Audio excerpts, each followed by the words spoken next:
Good afternoon. See, we're recording, everyone. So I'm going to go ahead and kick us off and get us started today. So welcome everyone to the quarterly MBIA member meeting. My name is Sandra Cochran. I'm currently president of MBIA, which is Michigan Business Innovation Association. We are all delighted to have you here joining us today and our hosts, the MTech SmartZone in the beautiful Upper Peninsula of Michigan. Up there, gorgeous up there. Please note, as you heard, this meeting is being recorded, just so everyone knows. And when you are on, if you can go ahead and keep yourself muted, that would be great to help eliminate background noise. But go ahead and leave your cameras on so we can see you. We always like to see smiling faces.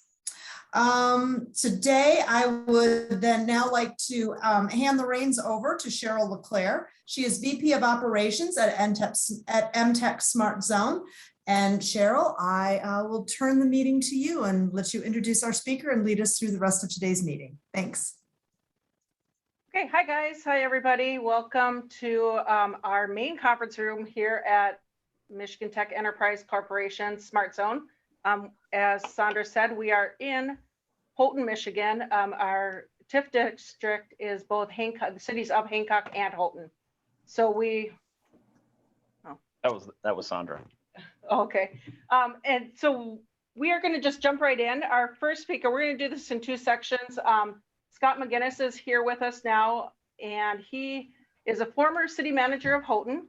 He was also our interim CEO during the last 8 months, and he's currently the Michigan Municipal League coordinator for the UP district for the state of Michigan. So he's been working on a project called Case for Change, and I thought this was valuable information for us here in the UP, but it's also transferable to a lot of other communities. So I'm going to let Scott go ahead and take it over, and then the second half of the meeting, we'll be doing a virtual tour of our space here up in Houghton and Hancock, and also some outline of our programs and overview of what we do up here. So Scott. Thank you, Cheryl. Pleasure to be with everybody this afternoon. As Cheryl said, I'm involved with the Michigan Municipal League, and I cover all the cities in the UP. So talking about issues and problems all the way across the peninsula. I was introduced to a gentleman about 2 years ago that retired back to the UP. His name was Kurt Lehman. He retired back to his hometown in Kingsford and had really an unbelievable career with in the high-tech field. He was his last job was with Continental Corporation. He had over 40,000 engineers working under him all over the country. He was in charge of all technology and innovation for that company. So when he moved back to the UP, he was kind of shocked at what he saw and what had happened over time, and he wanted to get involved. So he and I met for a beer one night, and we started talking about a project and his vision for the UP and what is happening in the rest of the world and how it relates to a lot of the things that are going on here. So we put together a small group of people and started working on a project called Case for Change. We have a website, it's empowered906.org. One of the first things we did was try to explore the history and the data of what was going on in the UP. So we actually worked with the MTech SmartZone, and we hired a Michigan Tech marketing person to help us do all this data mining that we did. And what we really discovered on was, and this is happening with small communities, rural communities, really all over the world. Kurt's been traveled all over and has seen similar type problems that we've had in the UP. Of course, most people know that our population has been declining for the last 50 years in most of our communities. And we just haven't been able to turn that around. The census data came out last week. I think we had 4 UP cities that did not go down. The rest of them did. Every county in the UP went down except for Houghton County. So that was one of the problems that we looked at. But I think one of the problems that jumped out that was even more glaring than that was the average age of our residents in the UP has gone up dramatically. I think in 1980, we were looking at average age of a UP resident was about 32 years age. It's close to 50 now and going up fast. So we've really lost that younger generation out of the UP. They've left for many reasons, but that's our main problem. The other issues that we've been dealing with is that K through 12 is also going down across the UP. Number of kids here is declining.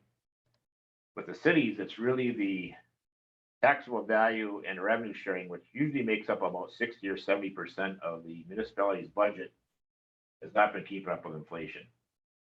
So over the last 50 years, communities have had to, make budget cuts, add some fees, and then try to survive.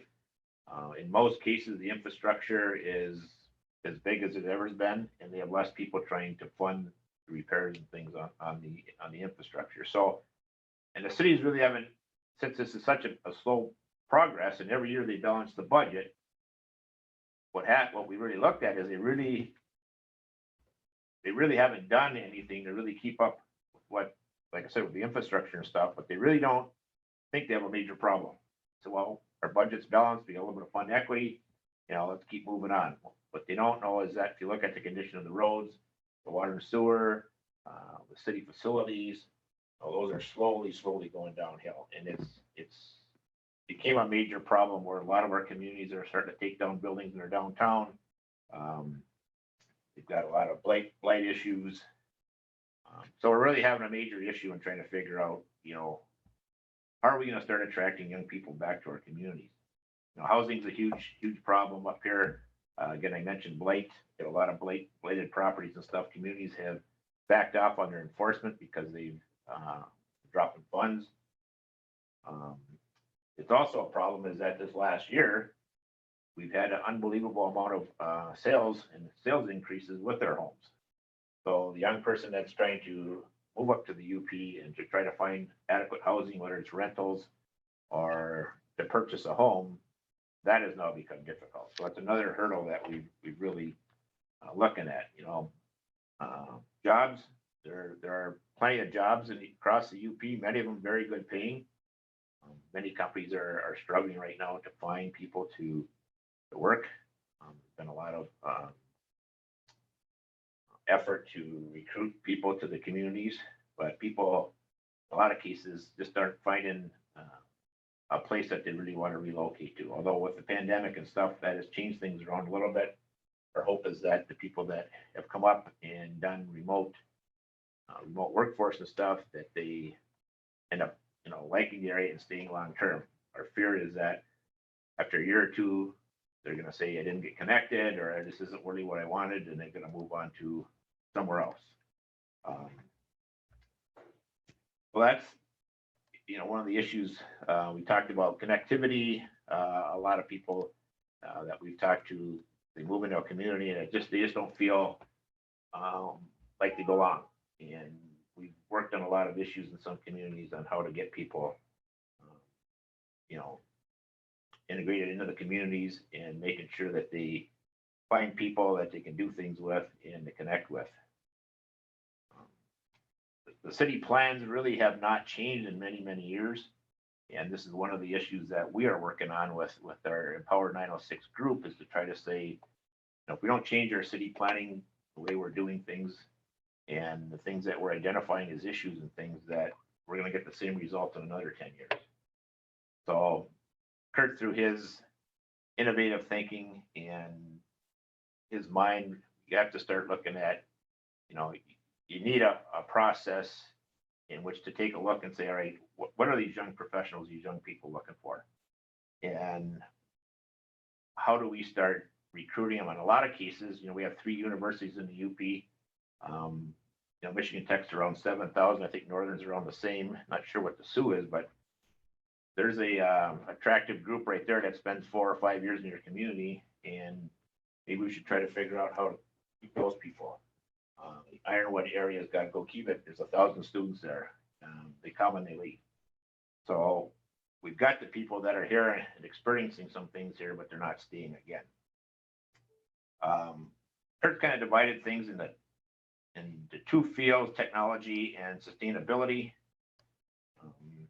you know, the workforce changes in his mind over the next 5 to 10 years are going to be significant. You're going to see a lot of the jobs, especially in the restaurant industry, probably are going to get lost. I think the technology is going to change the way we are experiencing restaurants. If you look at McDonald's and things nowadays, there's a lot of restaurants that you go in and you order off your phone, you pay off your phone. Well, those jobs are going to get lost with the change in mobility, with the self-driving cars coming. You know, a lot of our jobs that we have involve driving, whether it's delivery services or plowing the streets or whatever. You know, maybe in 20 years, those are going to be gone. So communities need to start looking out in the distance and trying to figure out, you know, what do we have to do to prepare for this change? Because again, I think we really missed it when the millennials came in, you know, around 2005 to 2008. There was a lot of talk out there to say, all right, if we're going to keep these millennials in our communities, you know, we're going to have to find things like coffee shops and microbrewers and a bikeable community. They're not going to want to be building new houses out in subdivisions. They want to go out 100 nights a year. They want to be connected. They want to live close to where they work. Many of them, you know, the number of people getting driver's license now in the younger groups is dropped significantly. So communities really need to look at that and try to figure out, you know, how do we start preparing for that?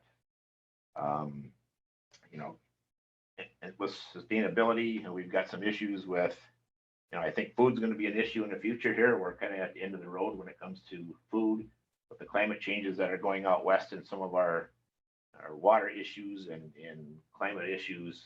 You know, food's just going to get more and more expensive. And I think the younger generations are really looking at trying to figure out, you know, how do we become more sustainable? Kurt's got a lot of, been doing a lot of work with some people on vertical gardening and these high-tech gardens. You know, how do we become more sustainable in the UP there? Also energy, you know, as we back away from fossil fuels, you know, how does the UP handle its energy problem? In our Houghton area here, I think our electric rate is probably one of the highest in the country.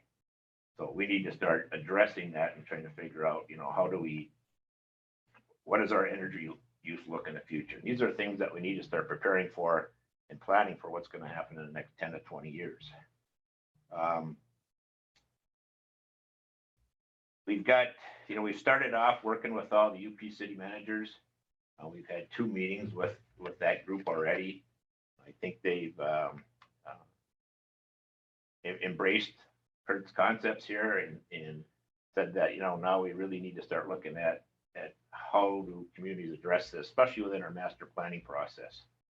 A lot of time within a master planning process for a city, what happens is that they go out and they do a community survey and they do meetings with stakeholder groups. You get all this information and then you start writing your plan. Well, in many cases, in fact, almost all the cases that I know, they don't separate those survey results out by age groups.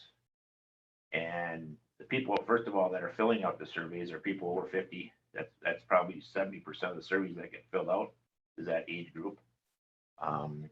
What Kurt did when he did a survey through his website and stuff, he separated that out by age group. And when you looked at the results for the people under 30, was significantly different than what the over 30 and people of 50 in my generation are looking at. So if you don't separate out by age, then you really don't know what the younger people are even looking for. Try to keep them in your community. So that's one of the things that we've been meeting with some of the local UP planners. We're hoping to have a meeting here very shortly with all the planners across the UP and talk about this master planning process. You know, Kurt has got some future looks into the future with what some communities are doing, some really unique things I think that are happening across the world. And I think he's certainly willing to go in and meet with planning commissions and things to start planning. We haven't seen a master plan yet that talks about electric charging stations for cars. We've got, you know, hotels in the Houghton Hancock area. Well, in 5 years, you know, 10% of the cars that come here for tourism are going to be electric. How many places in the UP in 5 years will have a place to plug your car in? Well, if you don't have a place to plug your car, you know, people are going to leave. So, you know, these are issues that we've known about for many years now, and you know, people just cities just haven't stepped up to say, all right, how are we going to handle this? There are a few charging stations, Holton's got some, and there are a few across the UP, but certainly if you're going to stay someplace and want to plug your car in, that's going to be a major issue. But just items like this that, again, we haven't been real forward thinking and trying to figure out, all right, we need to start planning for these things. That's going to happen pretty quickly. If you don't start planning now, you wait 5 years, we're going to be so far behind the 8 ball. And that's kind of what's happened, I think, in the last 20 years or so, that we just find ourselves reacting instead of pre-planning on things. So another thing that communities need to work on is this entrepreneurial ecosystem. In my work with the SmartZone and with the Marquette SmartZone, we looked at issues like where Boulder, Colorado, what made them so successful with their entrepreneurial community. And actually the gentleman that was the CEO, Ray Anderson from Marquette, came from Boulder. It was really active with their community there on startups. And he always said, he says, one of the biggest things that they did is they did a lot of startup events, and where all these different entrepreneurs can meet up and in a lot of cases help each other. So, all right, I've been through this problem, or I can solve this problem for you. And that connectivity really, really made it nice for, first of all, anybody moving into the community. They know where to go, how to get connected to these people, and just made a big impact on their growth. So Marquette, that was their big first couple of years of their SmartZone. They concentrated on that and really did a nice job in connecting, especially the younger people in that community. So having a entrepreneurial system that people can walk into a community and really see the vibrance and the new technology, and startups get help to start a company, I think that's vital, especially in the planning. So as we move forward here, it'll be interesting. Some of these issues that we're talking about are UP-wide, and one community can't solve them. So it's going to take a number of communities getting together. We're going to have to get out on the county-wide and get the townships involved, and try to get people to say, all right, how are we going to solve this? Is there an area where we can do a real high-tech 80-acre vertical farming where we can produce 50 times more produce than we can today? Is there areas with the energy? How are we going to solve this energy thing that we've got going? There's been some really unique projects across the UP already. The village of Lance did a solar array, and where the local residents were actually able to purchase part of that array. We're looking at all the different items there when it comes to energy also. So a lot of things in the future. Again, I'll have a case for change, just because that we keep doing the same thing over and over again, the results are going to be the same. And we've got many communities that used to have 20 and 30 employees. They now have 10 or 15. They still have the same infrastructure, and they're just struggling. And we're trying to, first of all, point out how serious the problem is, and try to get them thinking a little bit different about the plans in the future. So that's my quick and down dirty presentation on a really neat project that I got involved in, and I'm certainly open to any questions. That was very interesting, I thought. Can I start off, I guess, with a question? How long, you have the survey open, right? People can go in and take the survey. How long is the survey going to remain open? When will you close it? We have not determined a date to close that. I'm assuming that it'll stay out there for a while. And we certainly, as we get more and more results in, I think it would help with the future planning. And are you looking for people to take the survey who are in the UP right now? Like that's kind of the goal, or anybody? I think anybody can take it. I mean, if you look at some of the questions that are up there, we're looking for anybody to take it. When we first jumped on it, we tried to get a lot of, especially some students and things at Michigan Tech to take it, trying to figure out, if they were going to stay in the UP, what kinds of things are they looking for? We did a study. It was probably 10 years ago or so now, and I think the results are between the junior and senior class at Michigan Tech. Like 70% of the kids said if they could find a good paying job in the UP, they would stay. They come up here from all over Michigan and all over the country and all over the world, and after 4 years, really start to like this. And as my job as city manager, I had more and more cases where people came in and, had degrees in electrical engineering or civil engineering or master's degrees, all kinds of stuff. They just wanted to find a storefront or something they could start a business in so they could move back to home. They just enjoyed it so much up here, and they wanted to get back. And so we had a lot of people that are here that have businesses, have ties at Michigan Tech or have ties in the area. Other folks with questions, you can go ahead and unmute yourself and ask a question.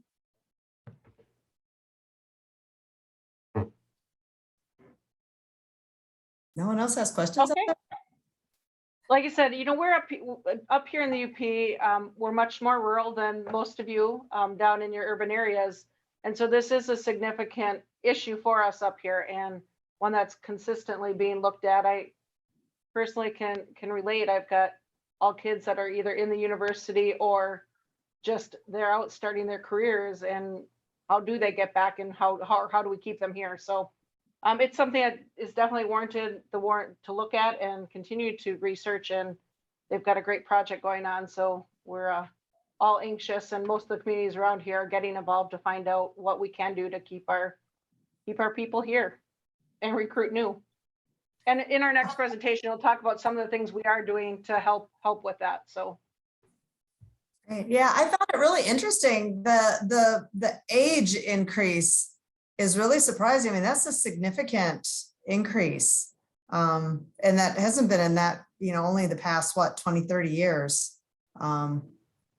Is that how long? If you look at Japan, Japan's got a lot of countries have the same exact thing. And in the UP, we have this big bump in our age group that happens at the college years, Yeah. and it bumps out and then it goes right back down again. So, and that's one of the reasons that the population is going down. I mean, that's hate to admit it, but our older crew are starting to cash in. So, do you think some of it has to do with has there been a decline in like a lot of the natural resources, like mining and timbering and things like that? Is that kind of maybe what's causing some of this? Absolutely. That was our big, back in early 1900s and stuff, mining and forestry, all those things really kept us going. And that's what, drew a lot of people to the area. I mean, we attracted people, from all over the world into these communities, and all of a sudden those jobs start to dry up. And then, the lumber industry right now is with everybody with e-readers and everything else going on, the pulp industry is starting to decline a little bit. A big worry is what's going to happen to the future of the universities. I mean, we are hoping that universities can keep going, but that's a main economic driving force in 3 of our communities at least. And tourism is big, and a lot of communities are trying to focus on tourism, but it's hard when you look at tourism, the amount of good quality sustaining jobs that are within that industry where people can go buy a house and raise a family up there. It's very difficult. So although tourism is very important, we're trying to tell our communities, you need to have more of a focus on that. I mean, Munising is just booming with tourism. I mean, it's gone unbelievable what's happening, yet their population decline. Right. There's another question. I've noticed on the graph that you're showing, like the decline of the decline of population and the increase of age, and the actual workforce hasn't decreased a whole lot. It's decreasing, but not like as sharply as the age is increasing. So Megan had a question. She was wondering, is part of the age increase due to those returning for a second stage career or a retirement career? So like people leave, but then they come back. And are they starting careers when they come back, or are they just retiring? Probably some are, but I would imagine the majority are coming back to retire. Okay. So that's certainly adding to the formula. Interesting. Anybody else have questions? You can either drop them in the chat, or you can go ahead and unmute yourself and ask your question live. Yeah, Scott, I have a question. This is Carmen down in Ann Arbor, Michigan. And I was wondering, are you distributing this to the population of the whole UP, or is there a specific geographic footprint that you're hoping to get respondents from?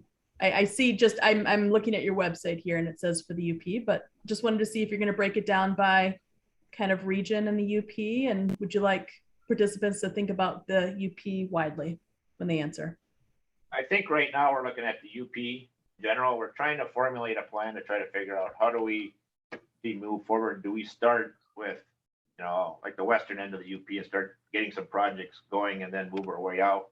We're working with on the master planning stuff. We're working with a couple communities right now that are in the final stages of their master plan to get some things in there, or a chapter that talks about recruiting young professionals. All right, you've got to look at your website. You've got to look at the things that you've got.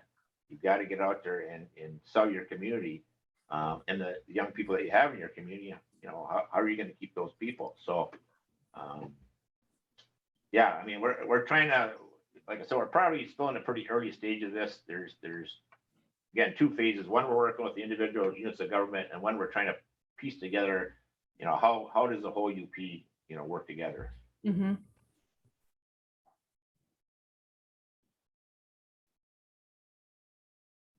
I just brought this up, Scott. This is the latest census data for the state of Michigan. And as we know in the UP, Houghton was the only one that actually did increase in the last 10 years. Wow. So is the pink, it's kind of hard to read on my screen. It's rather small. Is the pink decline? Correct. So the stronger the red, the greater the decline, as much as greater than 20%. And then you can see down here, what is this? Grand Rapids. Ottawa County. Yeah, Ottawa County was a percent change was 12.3% in the positive. Wow. Mm-hmm. Yeah, so even as a state, there's a lot of red out there, red and pink. Yeah. So I can see how, so especially, it looks like some of these areas that are pink are also kind of up in the north a little bit. Is some of our more agricultural regions, right? Possibly, where there's more timber and there's agriculture, and those are areas that are becoming like more efficient, maybe with farming techniques, and you don't need as many people to farm as many acres because you have self-driving tractors and things like that. So, technology. Yeah, it's a blessing and a curse. You certainly see that in the logging industry in the area. I think advances in technology and logging has really helped productivity. And quite frankly, many of these businesses are family owned and operated entities. We're working with a client that's developing a unique product to serve that industry. So we've learned quite a bit about logging recently. And again, those are family-owned businesses, but the technology and the investment, the capital investment that these people make in operating a logging business has gone up dramatically. But on the flip side, there's more productivity per person in that industry than there ever has been. So it's kind of a mixture there. Certainly, population growth is important to sustain viable cities and towns. Scott talked about, the tax base and implications, with declining populations and what that has on the tax base, and hence the challenges that presents to municipalities. So, the goal here, I think, one of the objectives of Scott and his group is to look at ways to either grow new businesses organically. Some of the ideas emanating from Michigan Tech or Northern or Lake State or other colleges, try to, and that's a big part of our mission, of course, is to foster development of those emerging technologies and those businesses, such that there are meaningful career opportunities in the area. And then secondly, part of our mission with the Talent Bridge, and we'll talk briefly about that program later, is to provide a means whereby companies that have established operations elsewhere in the state or perhaps outside of the state of Michigan, but they use our Talent Bridge program to establish a location in close proximity to Michigan Tech. And it's typically, the function is twofold there. Firstly, it's to attract a pipeline of talent from Michigan Tech to their company. And then secondly, folks that may have, as Scott had talked about, come to Michigan Tech, fell in love with the area, but to have a career opportunity, left the area, and now they're mid or late stage career types of people, and they've always been looking for a way to come back here. And I'm a case in point in that regard. But the Talent Bridge program allows companies to establish a location here, and that talent that wants to come back to the area, they can utilize those people with mid or senior level experience, and then cultivate this group of emerging entrepreneurs and scientists and newly minted graduates to fulfill their business needs. So, that's one of the areas that we're working on pretty aggressively. Right. Well, this sounds like a perfect segue for me to introduce our brand new CEO of the MTech SmartZone is Mr. David Rowe. He is a Youper. So he was born and raised here and stayed, as you mentioned, was gone for a while and actually literally was just down the hall from us. So his office move was very short. He literally came down the hall. Commute is exactly the same. He had no other. I was with a company based in Iron Mountain, Michigan called Systems Control, and about 6.5 years ago, I established an engineering services office, a satellite office for Systems Control here at the Talent Bridge program in the Smart Zone. So at that time, I think I was employee number 430, and the first and only in Houghton.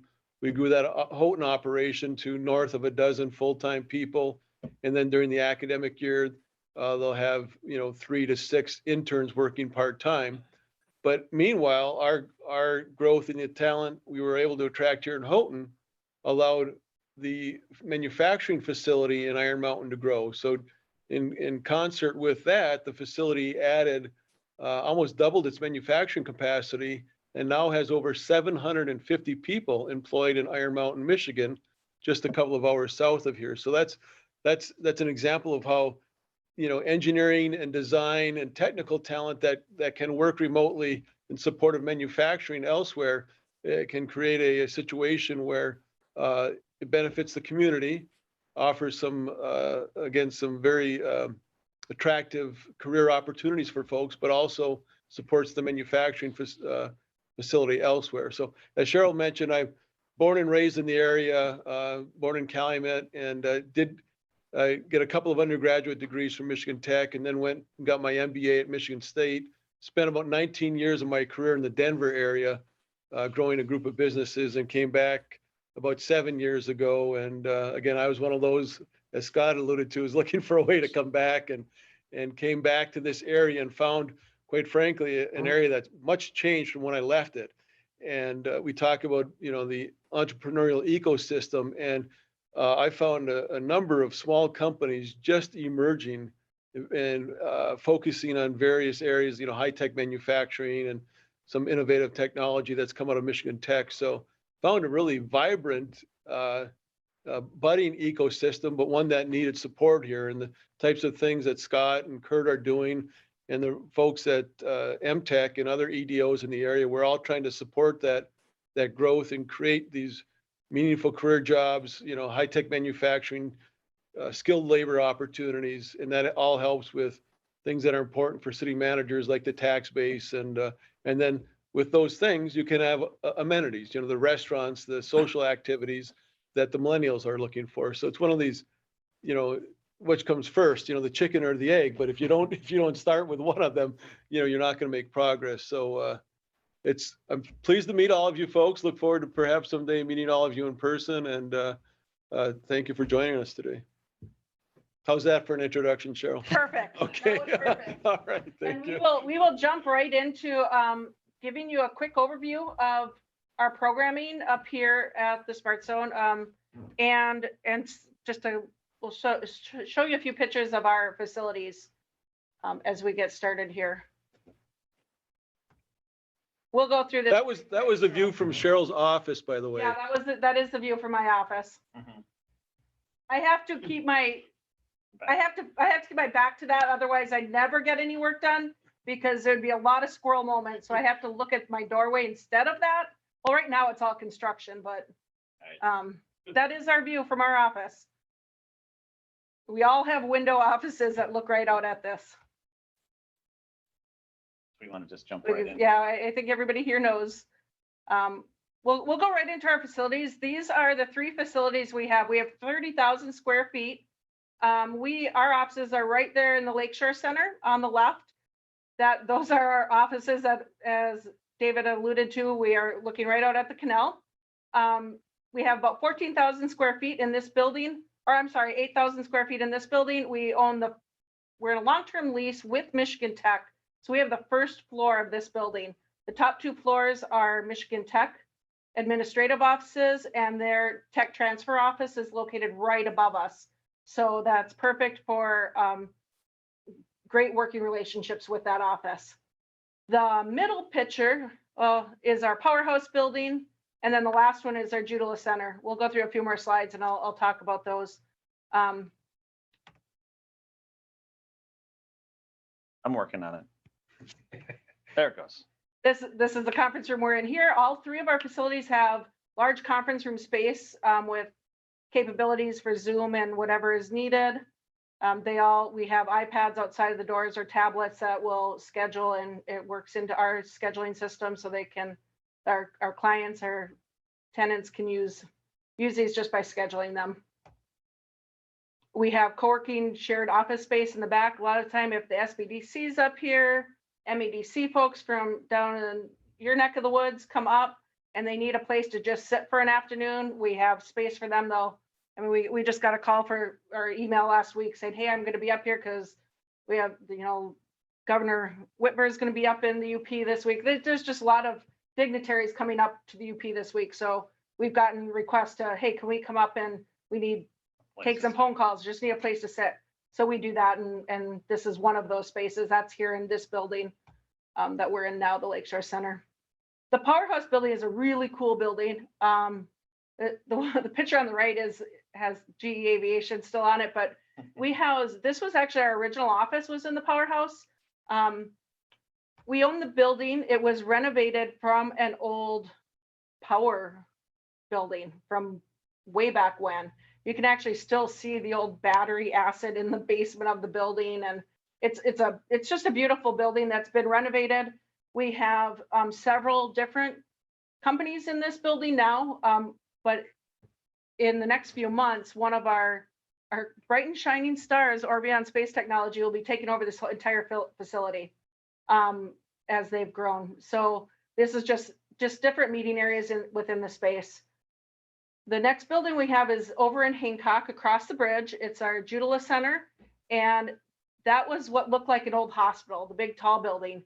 We own 1 floor of that building in a condominium relationship with Finlandia University, which is a private school located in Hancock. So we own this floor, and they are literally, the size of the office spaces are a hospital room. So they're perfect for brand new companies that just need office space. We also have a wet lab in this facility. Way back when, I remember asking Sandra about getting that. We were using a grant and getting that building set up. But a lot of our startup companies do start over here at the Judula Center because it's about 150 square foot of office space, and that's really what they need when they're starting out. It's cost effective for them. Again, we have conference rooms in this facility as well. We have another meeting room. We have the lab space. We have a co-working space. We have our 3D printers over there. Just different things that are all open sources for our clients. Even our virtual clients will come over and use our conference rooms and whatever they need. Jason will get phone calls often to say, hey, I need something 3D printed. Can you help me out? And we have that space here. Yeah. So those are the 3, again, total of 30,000 square feet. The Powerhouse being the biggest with about just under 15,000. The other 2 are about 7,500 and 8,000 square foot of space that we managed for all of our clients. So we are going to just keep on going through, and I don't remember, Jason's next, I believe. Yeah. I guess any questions about the space before we move on? I have a question. I'm just curious about your 3D printer. Can you tell me what kind is it? Is it a really large, kind of floor model type of printer, or is it a tabletop type of 3D printer? What do you guys use? Oh, it's a pretty simple one. It's called a TazBot, TAZ it's a TAS 5. It's got to be about 6 years old. It was really one of the chief things that they purchased to attract me to take my position at the MTech SmartZone. And so without it, I don't know if I'd be here today. But no, it's a very it's a neat printer. It does a variety of different filament types, but it's nothing too fancy, I would say.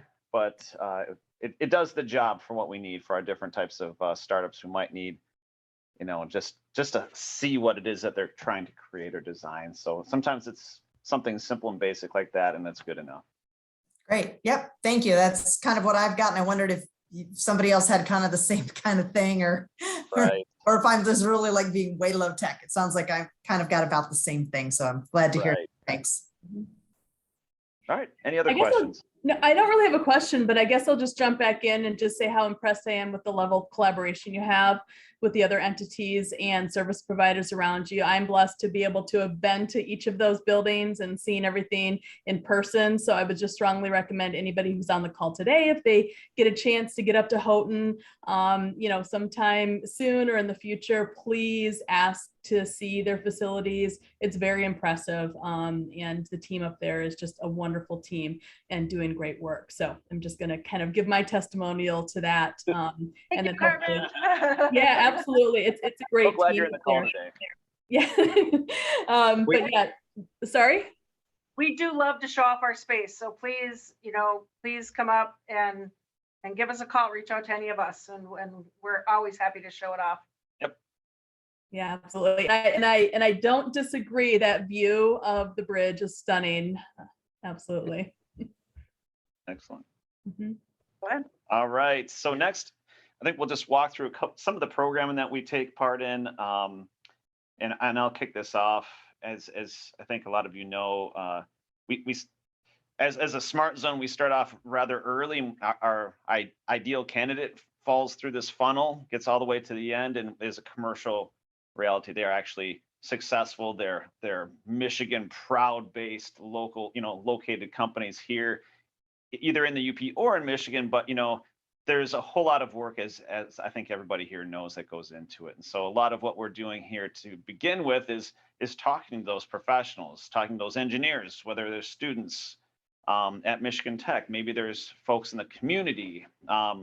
One piece that I've carved out, I call them the high tech community. So these might be people in the community who work for a high tech company that, hey, maybe there's something that they're working on the side, and so forth. But to push them through that, to really develop their idea, really figure out what that idea could be as you move on along the path to developing their business model and proceeding to success. And so how we do this is in a variety of different ways. And at a high level, what we do is we have a couple different things we call quick start or early start. And these are just like quick start is our outreach to maybe the university, out into the community space, where we just raise awareness in terms of what we do.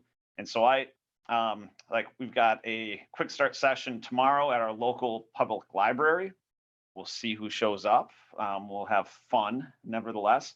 But then those folks we want to put into our Smart Start program, which who here is familiar with the Wendy Kennedy Institute book and program? Hands up. I saw Sandra's up.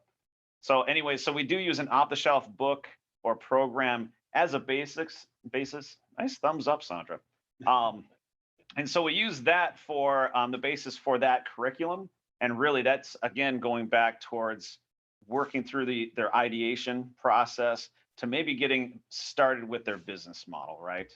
And so from there, once, again, this is a funnel, right? It's much like sales. Once they get to a certain point and we see some value, that's when we would move on to the transformative technologies. But, getting back to it, our Smart Start program here is, we meet about 6 or so times, 2 hours at a time. It's all cohort-based curriculum. It tends to work. It's fun when people are going through the same problems, the same process together, because not only am I maybe, instead of it just being a lecture series, it's, hey, we're all in this together. Hey, I didn't know you were in the community, or I know who you are, and let's work together to help each other out and get through this curriculum. And so But to graduate, they must pitch their idea. They have to present, they have to share. And it could be with a small group of investors. It could be at a Rotary meeting. It could be at a 1 million cups, right, Sandra? So it could be in a variety of different locations. And so, but this is really the entry into our core programming, I'll say. Some other ways that we're able to attract, well, I guess, you know, I'm going to pass this up. I'm going to jump into transformative technologies. And Patrick, if you want to talk about this. Sure. I'm Patrick Visser. I'm the Chief Commercial Officer here at MTEC SmartZone. I see some familiar faces. Sandra and Amanda, good to see you guys. And so transformative technologies is sort of our informal accelerator.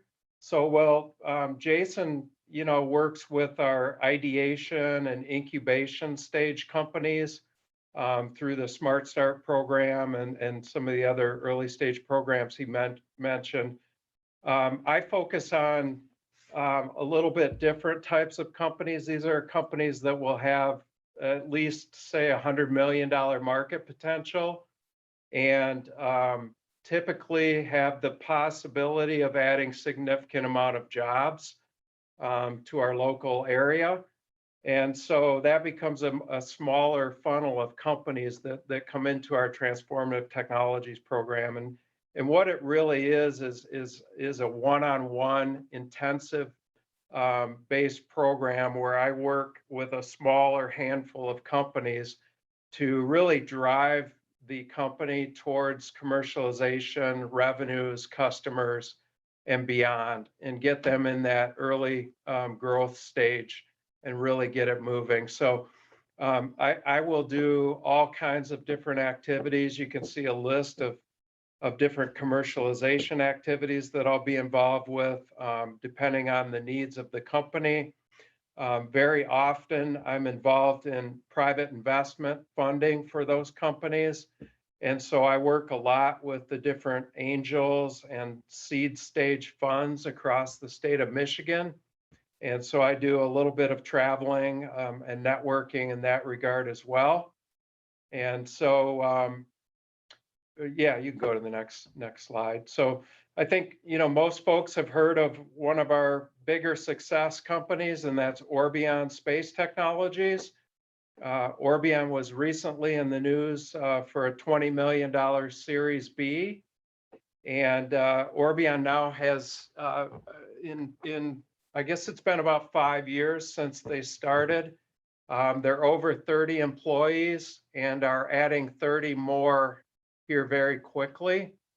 And so, you know, we're just thrilled about a local success like this of a very high-tech company that emanated out of Michigan Tech University. And so we were there working with Orbion since the very beginning 5 years ago when they came to us with basically an idea and a napkin drawing. And CEO Brad King and co-founder Jason Sommerfeld, they've been great. Somerville. Yep. There's Nelson's. Yeah. I get the two of them. Somerville. Yeah. And so they are expanding, as Cheryl mentioned. They've taken over our Powerhouse Building. And by the way, Scott MacInnes brought the funding in that resulted in that renovation of that Powerhouse Building for us, which I think was around $1 million. And so Orbion's taken that over and now expanded for manufacturing into another facility in Houghton. So you can go to the next slide. We did have one quick question come up, and that was, Patrick, how many companies go through transformative technologies each year? Each year, I would say we average about 3. So it's not a large amount of companies. And the last thing I'll talk about here is some of the attraction efforts that we're making. You know, David spoke a little bit about, you know, organic growth. And because we are a smaller community, we are in a rural area, a lot of areas, us included, have realized that to be competitive, attraction has to be part of the formula. And so we realized if we don't do that, other areas are going to do it, and we're at risk. And so when I came in and assumed this role, one of the things that I tried to look at is what are our uniquenesses and where can we plant a flag? And we actually have the largest population of Finnish Americans in the United States, in the state of Michigan, and most of them are here in the UP. So we've got a lot of Finns. And so we decided to leverage that in our connections culturally, family connections, and so on and so forth, to try to build that bridge back. And so we are working to attract Finnish technology companies here to the Houghton Hancock region. And we've had some good success. We're only 3 years into it. It's probably realistically a 10-year plan. But we do have a couple of commitments. COVID has gotten in the way a little bit of that, but we think this represents a real strategic opportunity for us to attract companies to our area here. A little bit about economic development, and Scott can weigh in if he would like. We added this slide. Because we are a smaller area and we have limited resources, a few years ago, we kind of came to the conclusion that our local economic development organizations, our EDOs, because of their under-resourced status, were not able to handle all of the challenges in front of them. From business retention to brownfields to blight to you name it. And so we looked around and tried to figure out what do other regions do in terms of economic development who are facing these same challenges. And what we found was there were certain areas, one was St. Clair County, Michigan, that formed a group called Blue Meets Green. And that group was really a collection of C-level individuals from many different organizations within the county who all got together to try to work to supplement local economic development efforts and prioritize projects and volunteer their time to try to address these priorities. And so, long story short, we put the group of organizations there that you can see in the bullet points together. And we brought in, once again, Scott MacInnes, who seems to be involved in just about everything here, to be our team leader and facilitator.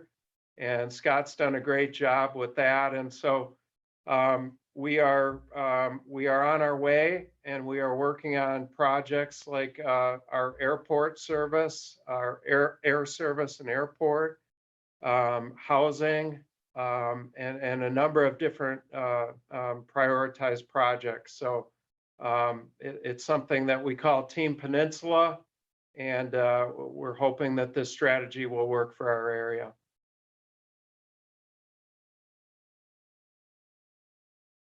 Right. Yep. We want to talk about. I think we kind of went through our Talent Bridge program. David hit on it a little bit, or kind of trying to wrap it up here. And I think, is there anything else after this? Yeah, this is just these are some of our companies that we have. There's an evening shot of our view. Just open up to any other questions here as we're getting close to the top of the hour on any of our programming. Did anybody have any questions on Talent Bridge? David had mentioned it and talked through it a little bit previously.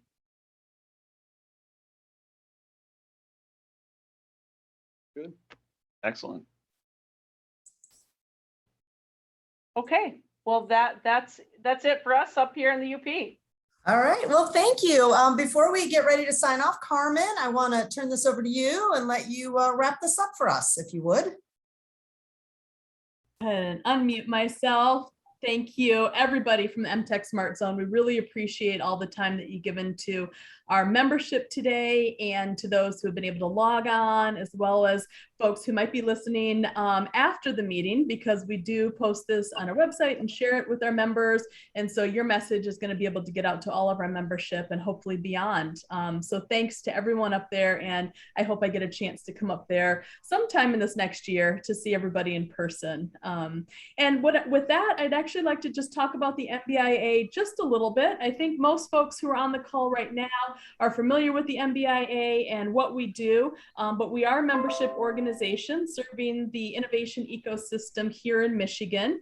We really pride ourselves on the ability to network and connect both on a local and state level, as well as a regional level with our friends in the Great Lakes region. We have Megan on here today from Ohio, and we've had others from other states as well.